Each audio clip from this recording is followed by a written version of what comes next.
Yo. Yo. Yo. Yo.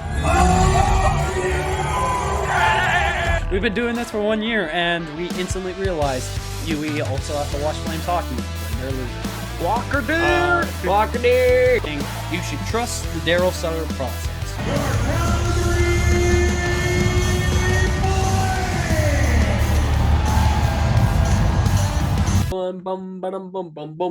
Boom, ladies and gentlemen, welcome back to the Puckin' Soft Podcast. Woo! Where we hang Christmas tree lights on our necks. Actually, Halloween. And... God, get it those right. More orange. Those are more Oh, orange. this is orange. This is orange. And we have text messages in the background. Well, pretty sophisticated podcast, but hey, what are you gonna do about it? B-Dog, you are you, I am T-Dog, I am I, and we are gonna talk about some Flames hockey today. But first, this video today is sponsored by, well, A Man Can Dream. A man can dream that Flames talk is back, baby. Hey, this is all I'm gonna say is that I agree with you. Flames talk, we're back, baby. It's probably good that we waited out because there's a lot to talk about now. Get a full episode in and really dive deep into this team. We haven't been able to do that for a while, but now we are. It's a week out from the season, and a lot to unfold, and we don't even know the full roster yet. And I guess we won't know probably till at the turn of the next week. Yeah. But, why not just discuss it? But before any of that, I do want to talk about one thing. And I want to give out the condolences to the Snow family, as Chris Snow has unfortunately passed away through his battle with ALS and that terrible disease. And I got to say, you can tell that dude was an absolute fighter and a really good person. You always hear from the organization how he would still do his job and still be the family man that he needed to be to his kids, even though there's a lot of limitations. And you got to respect that, you really do. So hats off to him, and may he rest in peace. And hopefully the family is doing good. For sure, the Flames organization, the Flames fans, we very much appreciated him and very much respect him. I like the hashtag Snowy in the Rafters. I agree with that one. I hope they can do something like that when the season opener starts. I think that'd be a really good commemoration thing to do for him. Yeah, that would be really nice. But R.I.P. Snowman. That hurt to hear as soon as I heard that, because that was I believe that happened just as Backlund was named too. So they're on the same time. Yeah, yes. just around the same time. So sadly enough, that happened. But best of hopes to his family and all the guys right now on the team, because some knew him very well too. So best of luck to them, and best of luck to the family. Well, a lot has happened with this organization, and I would say for good. During the summer, I would say the biggest speculation was, well, the signings for sure. Who's going to sign? But right after that, right beside that is captain. They announced they're going to name a captain. Who is it going to be? But we finally get that answer. It feels like a weight has been lifted off the back of the Flames fans, because Michael Backlund has finally been named captain of this team, as well as gets a nice deal of a 2-year deal worth 4.5 AAV per year. It's not over $5 million. Yes, I love it. I love it. So much speculation, so much rumors.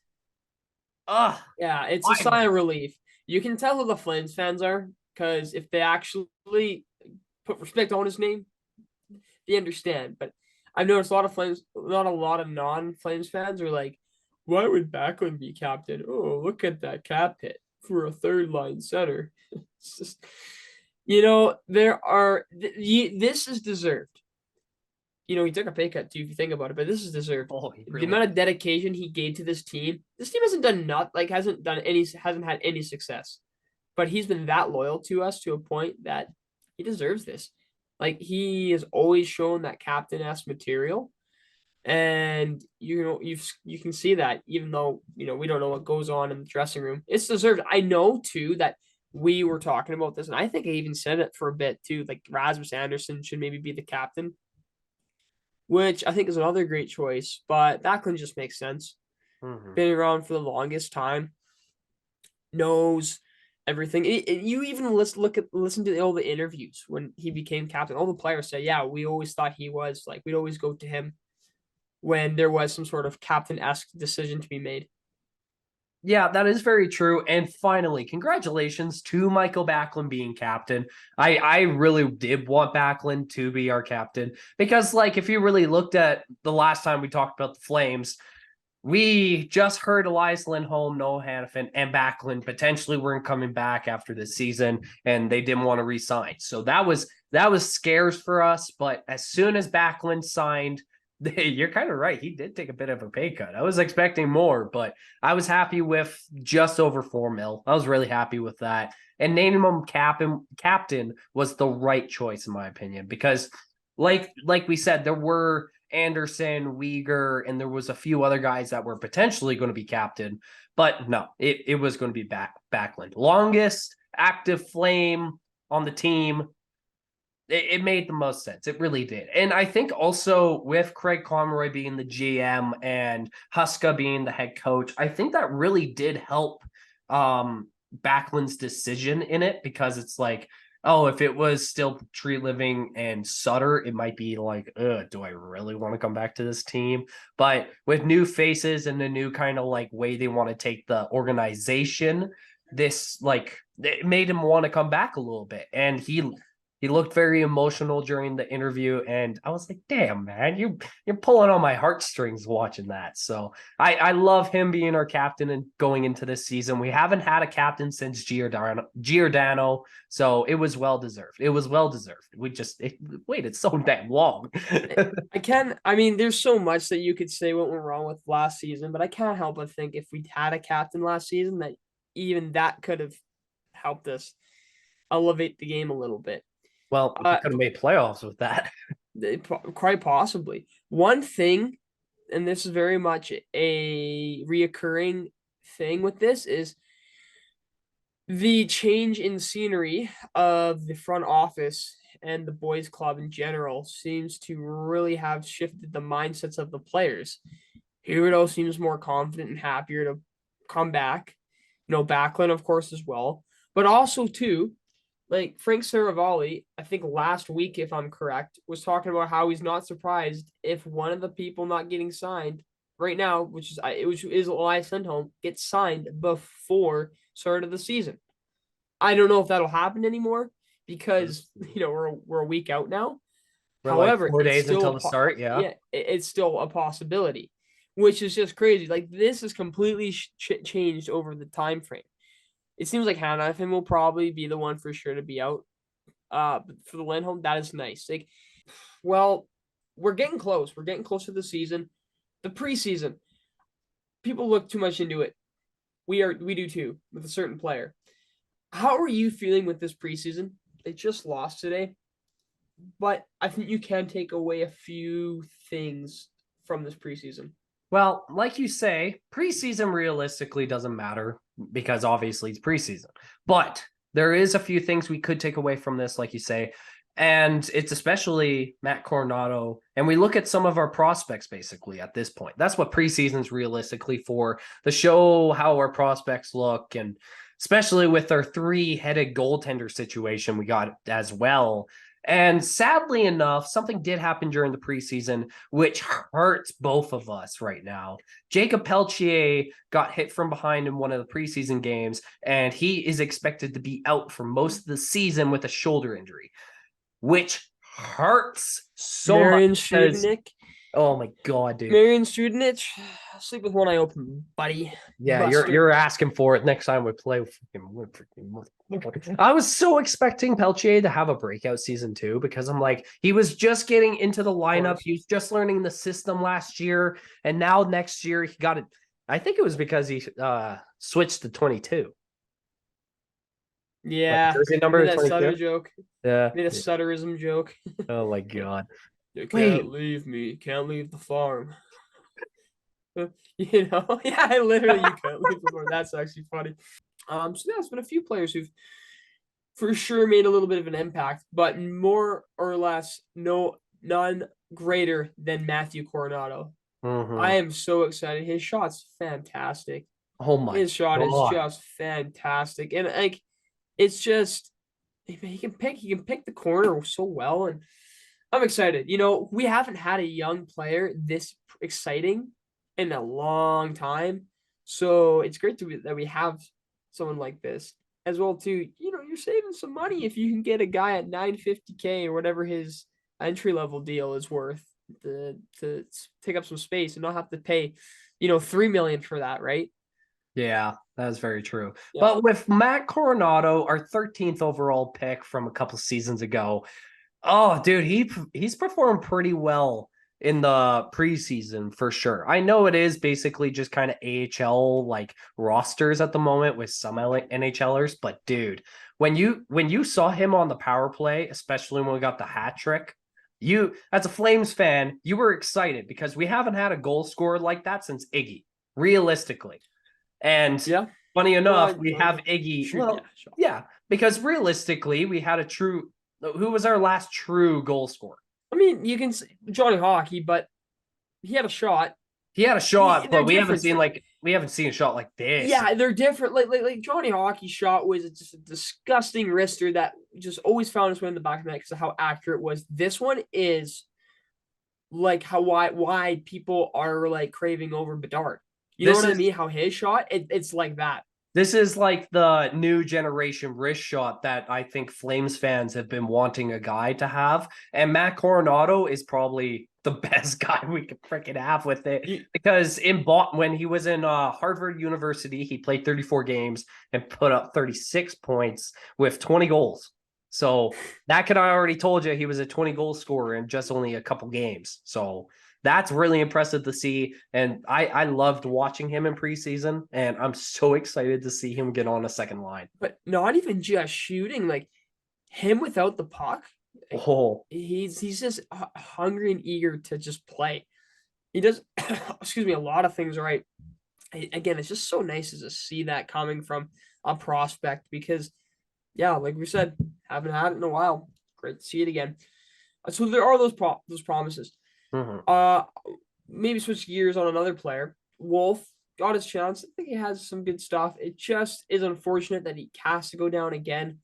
It had to happen, right? Like there was no way you couldn't because you don't have the cap space to have 3 goalies on your team anyways. And I don't know this Vladar situation. I love Vladar. I love Vladar, but he will not be able to be with this team. Like you're just kind of shooting yourself in the foot in that sense. He will be a starter, but it'll have to be with a different team. Yeah, 100%. I think with our three-headed goalie situation, the right move was to put Wolf down, like to cut him down because he didn't perform. Okay, the first game I think Wolf had, it wasn't pretty. He did allow like 5 goals under, I think, 20 shots. It wasn't pretty. But then he started to get into rhythm again, and he did start to look a little bit better. But I think the move right now for Calgary is to let Vladar up in the sorry. I think the move right now is to keep Vladar up in this roster for now because I think they just want to see how it works out. And when you can have Dustin Wolf on the contract he has and not be wavered if you send him down, you're going to take that. You'll always take that because it's just nice to have a goalie that young and under a contract like that you could do that with. Can you But imagine putting them on waivers? oh my god, Oh no, no, I don't know no. if I could cheer for the team. Oh, I actually don't think I could. I would say fire Conroy. Yeah, I would. I mean, I'm You're not saying that he you're has. nuts. I'm not saying that Conrad has a short leash, but already for people because he didn't do a lot this offseason, he already has a short leash for a few fans. Yeah, It's true, especially how man. That's just Matthew how it is. Phillips is looking in freaking Washington. Oh yeah, he's playing with a Mm. guy. What's his name? Ovechkin. Never heard of him. Weird. Oh my god. Don't know who that is. That makes me mad. Yeah, No, but I think yeah. realistically, Dustin Wolf is getting to a point where he's too good with the AHL, and I think he deserves a spot in the NHL roster. But with our goalie situation, I don't think the Flames want to drop off Vladar yet because he's under one more year on his contract and then he's gone after the season. So they might move him during the trade deadline and such, but or actually no, he's not. They extended him 2 years. Oh yes, you're right. Yeah, Yeah, so they'll have to figure it out. I mean, they will have to trade him. I've Or been thinking Dustin about Wolf this. will say enough is enough, though. I've been thinking hypotheticals. I think the best scenario actually would be Vladar, Wolf tandem, just because of age and getting that 1A 1B scenario. And I don't know, that sounds whatever. Really, I've never heard that. No, I mean I think I hope Markstrom has a good year. If he doesn't have a good year, you're going to agree with me. But you know what? One thing that we can for sure agree on is that those Heritage Classic jerseys not too shabby, hey? Ooh. Not too shabby, man. It's like crazy, bro. Because, like, it's just, it's crazy, man. I actually do hear that they're based off of the old Calgary Stampeders jersey. Yeah, correct. Yeah. From when was it again? It was very old. The 50s. Were they even a were they a WHL team? I can't remember. They were a junior team. Yeah. But I like them, and I think they're great for, they get the heritage look. They're cream colored. I want to buy one, and specifically, I need a Backlund captain jersey. How I've been saying, right, going around and stuff. Yeah. And I'll be like, I want that Lindholm jersey. And then I don't know, because of course it might be gone. But I think now for sure the next Flames jersey has to be a Backlund captain jersey. Like, because even when he retires or leaves or whatever, that's still a piece like a history for Yeah. And it's like, yeah, he was the captain, because I noticed, like, when I go to the games, I always love looking at jerseys of old players. I think it's so cool. So I am actually going off of daily face-offs lines, and this is what they think the lines would look like. They're usually pretty accurate. Of course, like, it all changes because of injuries, and sometimes players they're pretty updated on it, though. They're pretty updated decent. on it. Yeah, I gotta give credit to daily face-off. You guys do your stuff pretty well. I use it a lot. So if we're looking at the first line, we do have Huberdeau, Elias Lindholm, and Mangiapane again as our first line. Our second line would look like Sharangovich, Backlund, and Coronado. And our third line would still be Ruzicka, Kadri, Dubé. And our fourth line would be Coleman, Schmidt, and Walker-Duehr. Coleman, Schmidt, and Walker-Duehr, yeah. So I actually don't mind that. Really, Ruzicka on the third.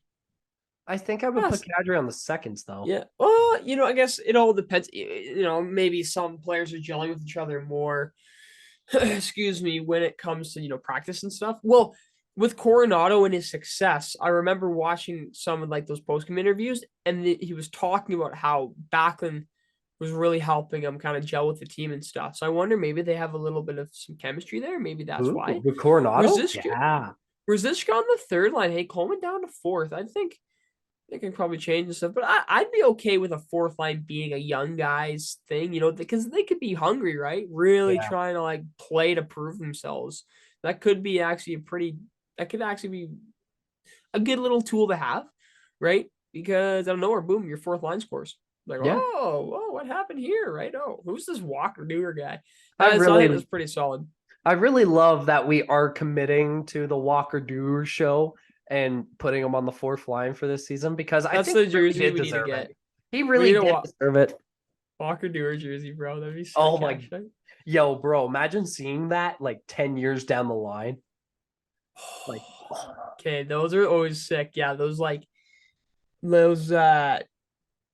we'll be like in our 30s. We'll be in our 30s and be like, oh, I remember Walker-Duehr.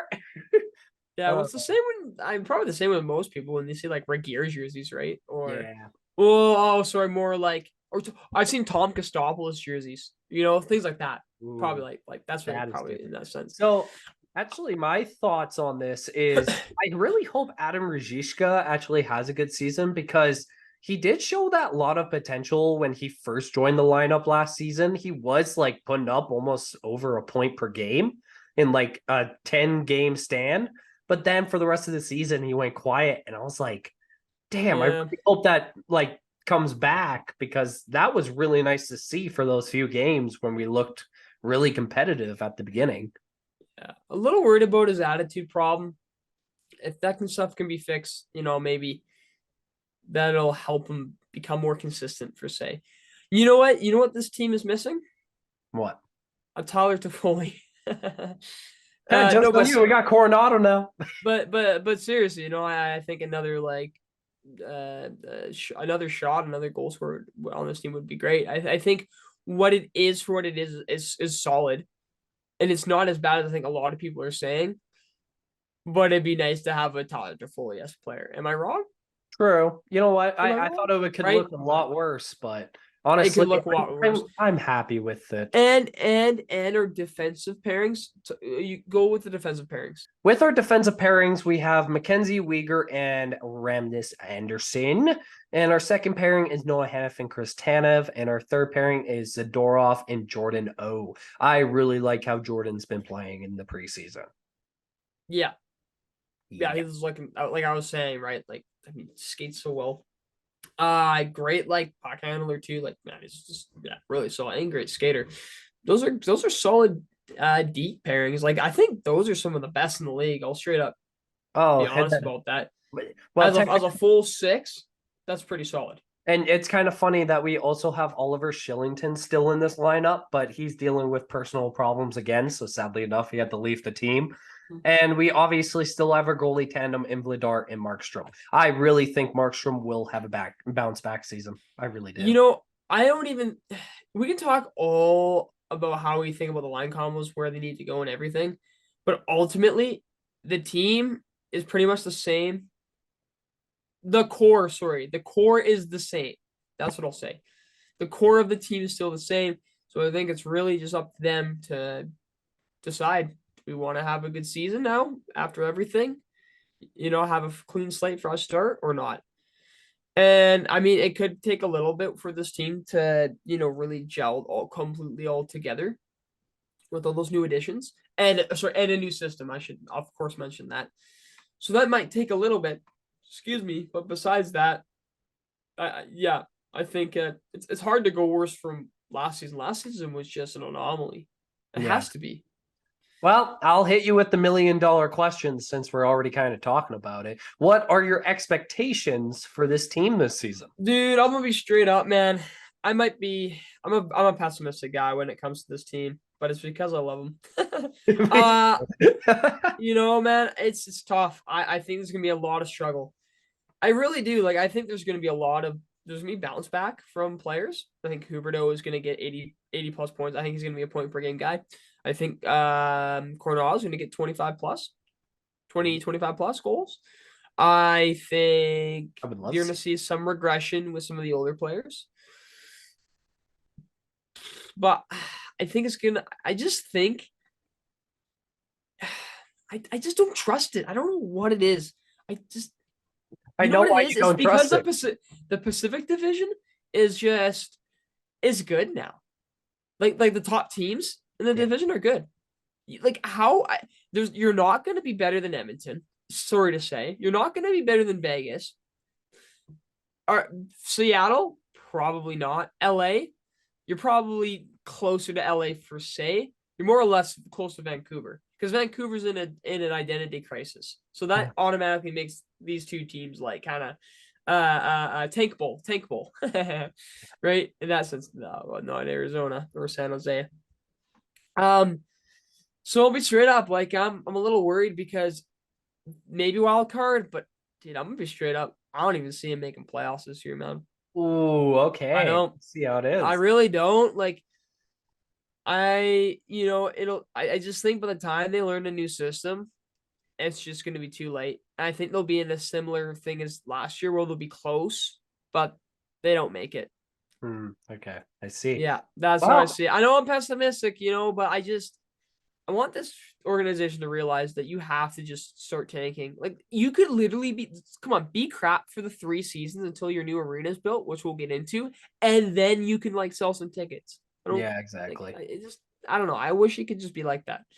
Well, don't we all? But I think realistically, my expectations for this season is there's no way you could be worse than last season, right? Because if you really think about it, everything technically went wrong. Markstrom played bad until basically he had a kid. Huberto had his worst season, like career-wise, probably ever since he got into the league.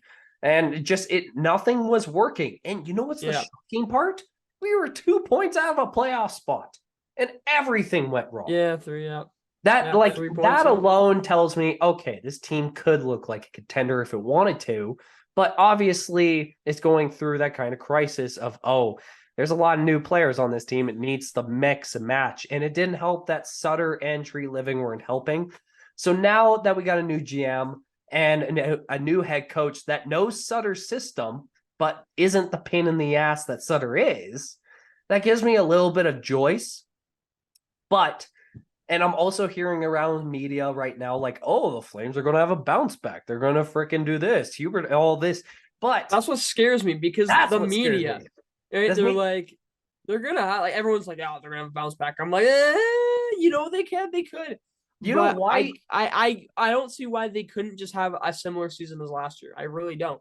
I don't either. But at the same time, that's why you and I are like, we're true Flames fans. We know what the I just don't know what to think completely in that sense. Like, I just want to pan out and just see how the season goes. I honestly have no expectations, because if I do, I'm just gonna psych myself out. I'm watching the season, enjoying some hockey, loving it because I love the sport and I love the game, and just gonna talk about it. You know what I mean? Like, yeah, this is going to be an interesting season for both of us, I think, because this is where, for the first time doing this and going through a whole season of talking about it, we're not a true contender anymore. Flames talks are going to be very different because we're going to be very more emotional about it. Not like Steve Dangle emotional, hopefully. Well, depends what happens, but but it's going to be fun. I think it will be fun this year. And you can't be worse than last year. Everything went wrong last year. That's the thing. And yeah, it can't be worse than this, right? If anything, let's clip this podcast for April and then look back in April. Yeah, I gotta clip it, and then at the end of the season, I'm gonna be like, "Well, I regret those fucking words." But who knows? Am I gonna regret my words or not? So I have faith in this team because I love it, but it breaks my heart every year. Yeah, we'll see. But at the end of the day, I had something else I was gonna say about it. Can't remember right now. Probably wasn't that important, but you're right. We'll just wait and see, and let's just enjoy the season because, hey, hockey's back, and that's the best part about it. We're still going to watch hockey, baby. Still going to spend the money on the tickets, still on the merchandise, still going to be those type of consumers. Mm-hmm. But, hey, that's how it be. Well, if we're also speaking on terms of what is happening in our city and to our team, T-Dog, we got some good news. Yeah, they finally signed the agreement. The provincial government, the city, and the Calgary Sports Entertainment Group, they have signed final documents to officially start putting down shovels for the new arena. Woo-hoo! Hallelujah. Holy moly, took forever. Although it's pretty ironic. Arena. Here's ironic because Jody Gondak is like, I don't want to do this. I don't want to put $80 million. And now this new deal is pretty much like the city saying, just you can use as much money as you'd like, especially if $1.2 billion for a new arena. Here's the thing. I understand why people are mad about the taxpayer thing, but like, what do you expect? It's like you expected not to have tax dollars going into this? Like, I'm sorry. How, like, it's not gonna happen. Like, that's not how this works. It's not how the game works, man. Oh my god. But ultimately, just be happy we're getting some, and because hey, this was gonna happen. We're all gonna be like, whoa, new arena. And then we're gonna go in there and be like, the pizza and the tickets and the beer are a little more expensive than I would like. And the team sucks. Oh, brother. Yeah, and then we're gonna be like, I miss the dome. It's good. No, it's going to happen. It's going to happen. It will happen. So, let's just be glad that Calgary's getting something they need because it's going to help out with tourism and all that stuff. And all those people complaining that we don't get Katy Perry in the stands. We're getting Katy Perry again because we're getting concerts because our roof isn't collapsing. Can't wait, man. More Nickelback. Yeah, buddy. Hey, yeah, buddy. And they're still going to say the Oilers are better. Boy. Can't believe it. Oh, Can't believe it. Can't believe it. But hey, guys, that was Flames Talk today, and I hope you guys did enjoy. If you did, leave a like, leave a comment, and please subscribe. We're doing so well on both platforms. Please keep it up. We love the support you guys give us. And T-Dog, please wrap this up. All right, boys and girls, thanks so much for listening, watching, however you are consuming this content. Remember, keep on rocking in the free world. We will see you in the next one, and happy hockey watching. Let's go Flames. Woo! Hockey's back, baby. Let's go. Peace.